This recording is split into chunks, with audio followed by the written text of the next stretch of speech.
of Eggleston, Senator Lyons. Thank you, Mr Acting Deputy Chair.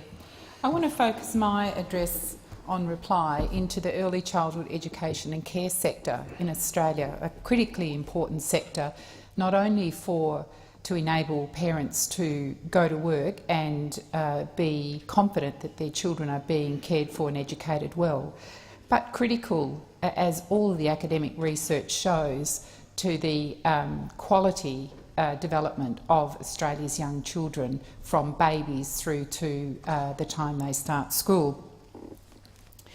And I have to say that what we've seen from this government is an amazing number of backflips. We've seen backflips in education, we've seen backflips on a range of matters. But for me, the backflip in early childhood education and care is one of the most spectacular, and I would say more spectacular than what we would see from professional acrobats, the kind of backflipping that we are now seeing from the coalition government in relation to early childhood education and care. Over the past 6 years, whilst in opposition, the now government went on and on about early childhood education and care. It went on about a number of issues. The reforms that Labor introduced, but primarily the cost of early childhood education and care, blaming Labor for increasing the cost of care to parents, when in fact the truth was cost to parents came down under Labor as we moved the inadequate Howard funding arrangements, particularly the rebate to parents, that is, the out-of-pocket expenses to parents, from 30% to 50% rebate for out-of-pocket expenses. So Labor actually brought down the cost of early childhood education and care in this country. That move by Labor of introducing and increasing the rebate from 30% under an inadequate John Howard scheme to 50% made childcare much more affordable for all parents. And when Labor introduced a 3-year temporary cap on the indexation of this rebate, the coalition, the then coalition, screamed long and loud and indeed proclaimed that the sky had fallen in, and many MPs and coalition senators spoke in this place about Labor's temporary indexation of the rebate. And I'd like to quote from Senator Nash in her speech in this place when she said, "What is extraordinary about this legislation," meaning the temporary freeze on the rebate, "is that the government," meaning the Labor government, "are making it harder, not easier, for families to access childcare and to get assistance for childcare fees." Senator Nash goes on to say that actually the government is doing nothing for families in regional areas. And then Senator Nash goes on, and I quote, "It is quite extraordinary that government should do this for a savings measure. I predict it is to save $86 million over 4 years. Since when did the working families of this country become the cash cow for this government? We should be assisting families with childcare expenses, not making it harder." And I can only assume, Mr Acting Deputy Chair, that Senator Nash would still hold true to those comments. They were made obviously very passionately and very eloquently. And so what we saw during the election campaign was the now PM, Mr Abbott, went one extraordinary step further by personally signing a letter to childcare services across the country about Labor's freeze on the indexation of the cap. Now, I haven't seen Mr Abbott's letter, and I'm sure it doesn't let parents know that Labor's cap was a temporary cap and was due to be lifted. But Mr Abbott was then no doubt trying to score political points. But guess what? and here comes the backflip. Once elected, we saw another backflip from this government as Mr Abbott quietly introduced legislation to prevent the indexation from being lifted and, in fact, further extending that cap until 2017.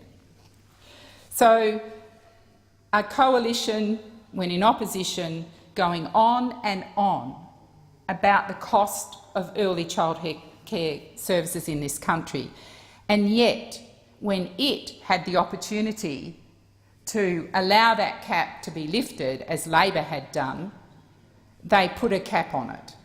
So they've in fact made it much harder for working families to continue to afford childcare.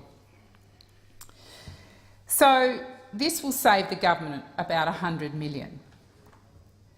And interestingly, almost at the same time, the government has now asked the Productivity Commission to conduct a public inquiry into what they're now calling childcare and early learning system, to look at it being improved. And one of the areas that they've particularly asked the Productivity Commission to report on, and I quote, is that the government is saying that families are struggling to find quality childcare and early learning that is flexible and affordable enough to meet their needs so that they can participate in the workforce. Affordable, put there by a government who at the same time has extended the cap on the childcare rebate until 2017. So it makes a bit of a mockery of what, on the one hand, the government is doing and on another of what it's saying.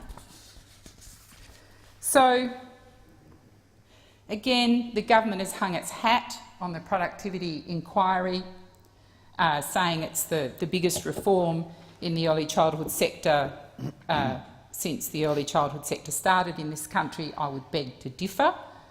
But that report, again, is due to be released or due to be finalised in October 2014, despite the government saying there's an urgent need.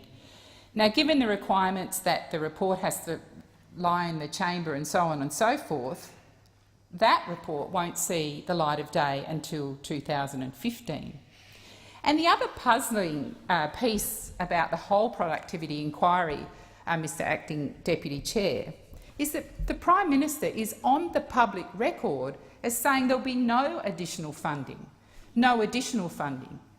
Now, he said that before he took the $100 million out, but we're going to do this supposed far-reaching reform into early childhood and care in this country, yet there's not one additional cent, for any of the recommendations that the productivity inquiry is likely to make. And that can only lead me to one conclusion, that if we're going to broaden the scope of early childhood education and care in this country, then parents will be up for more out-of-pocket expenses. And I'm wondering now if the reason Mr Abbott has frozen that cap on the rebate is to get parents used to paying much more if they want additional services. Because you cannot take the existing amount of funding and expect it to stretch to a whole new range of services. It's just not possible. So I've got to say, and what we've heard from the government since it was elected is, we inherited a mess.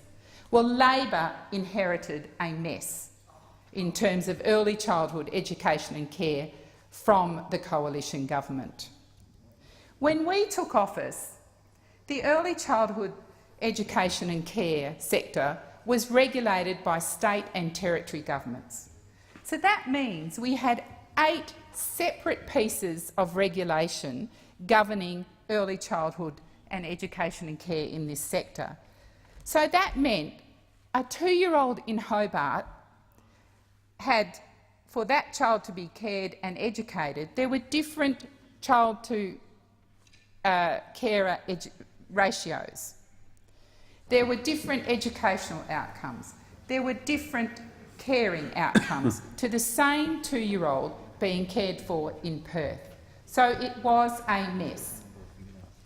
So the Labor government introduced much needed, long overdue and very welcomed reforms.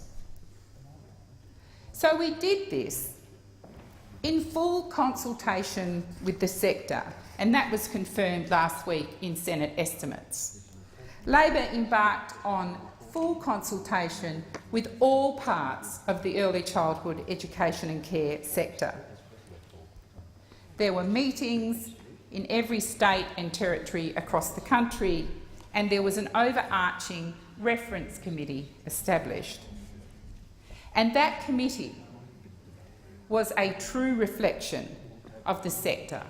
There were private representatives, representatives from the charitable sector, there were early childhood providers, there were out-of-school hours cares, there were Aboriginal organisation, there were unions, and there were independent and church-based preschools and relevant state departments. The reference group was well briefed and had input into the full range of matters under consideration. As I said, there were many face-to-face consultations and the opportunity for written submissions. And of course, providers, peaks and other interested groups continued to meet privately with the relevant ministers and the shadow ministers. This reform, revolutionary and the first of its kind and long overdue, was the National Quality Framework, focused for the first time on the care and education of Australia's youngest children. Why? Because all of the academic research informs us that the early years of a child's life impact critically upon a range of outcomes throughout that child's life.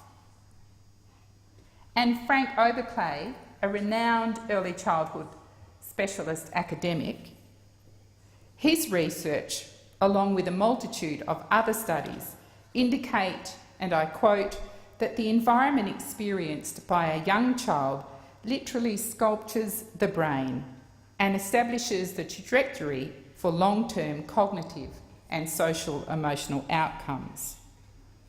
To improve outcomes in adult life, there needs to be a focus on the critical early years, and this is exactly what Labor's reforms undertook to do, and it is exactly what Labor's reforms actually deliver.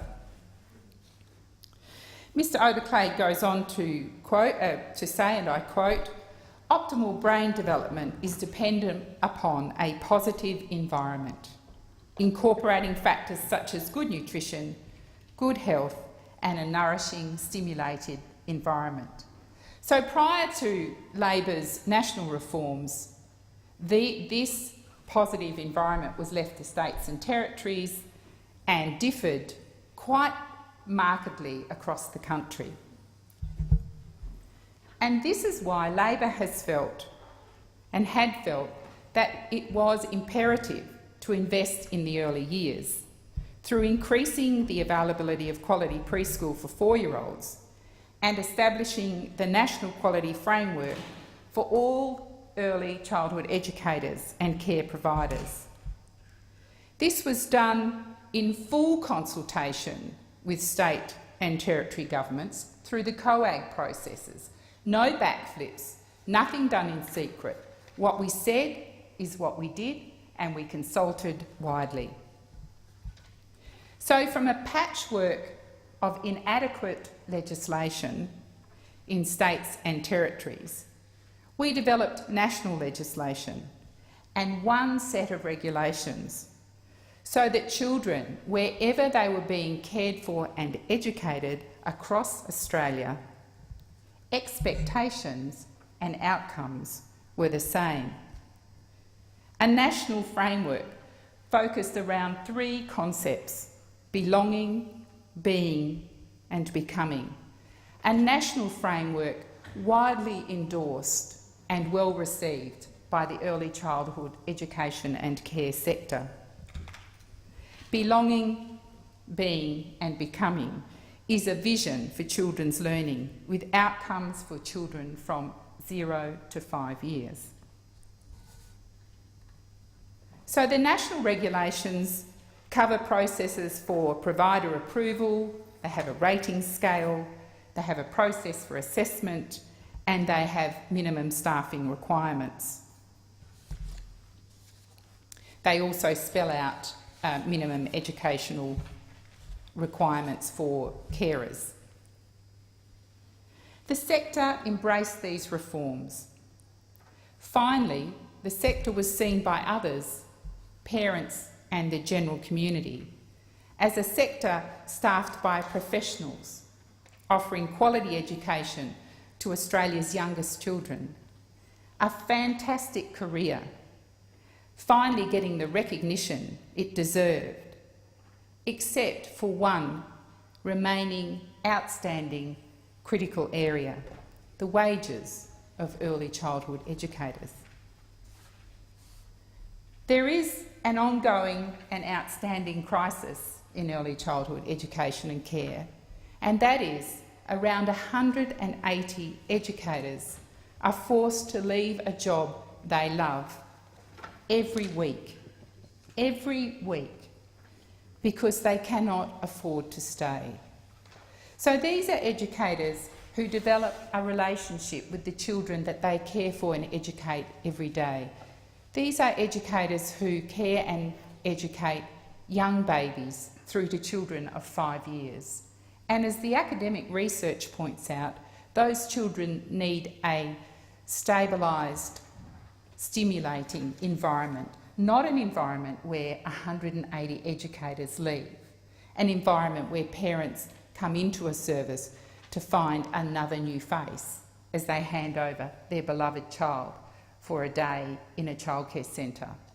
Parents don't want this turnover and educators don't want it either. But the facts are they simply cannot afford to stay in a career that they have studied for and which they love and they devote a significant amount of time to because the wages are too low. So let me give you some examples. One of the things Labor did was to bring in qualifications for all levels of educators in a service, and that's appropriate because the academic research tells us it's important. It's important to parents to have the confidence to know that the educator caring for their child has had some experience behind them and has an academic or a tertiary, a TAFE qualification. But an educator with a Certificate 3, that is the equivalent of a tradesperson, earns just $18.60 per hour. $18.60 per hour. Teachers don't earn much better, about $21 an hour. And what Labor did was recognise that. And so it established a fund, an early childhood quality fund, and it put $300 million in there and invited services to apply. And services across the country did apply. And yes, it wasn't enough money, but it was a start. And that would have delivered $3 an hour to that Certificate 3 worker, $3 an hour, and that would have enabled that Certificate 3 worker to stay in a sector they love. And again, a backflip by this government who, when in coalition, committed itself to the Early Years Quality Fund and has since reneged and has taken another $300 million out of the sector. And what educators across this country are asking the Abbott government is, when will they see a decent wage increase? When will they get the recognition they deserve? When will their pay packets be decent enough to enable them to stay in the job that they love? When? We are now months past the election, we're overdue on a commitment, and it is time the coalition lived up at least to one commitment it made instead of backflipping and pocketing $300 million away from the early years workforce. Thank you, Mr Acting Deputy Chair. Thank you.